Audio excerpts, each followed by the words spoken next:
बंदी कायद्यामध्ये मंत्रिमंडळाने दुरुस्ती करण्यासाठी मंजुरी दिलेली, म्हणजे आता लवकरच त्याचा GR येईल. परंतु दुरुस्ती काय होणार आहे त्याच्यामध्ये?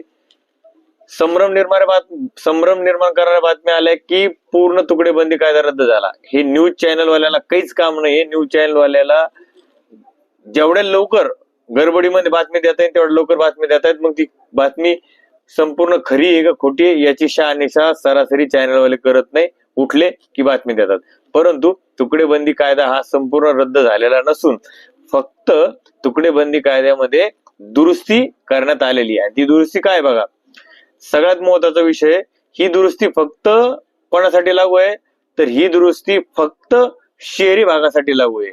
म्हणजे तुकडेबंदी कायदा जो शिथिल करण्यात आलेला आहे तो फक्त शहरी भागाच्या हद्दीपर्यंत करण्यात आलेला आहे. याच्यात पण आता वेगवेगळे नियम आहे.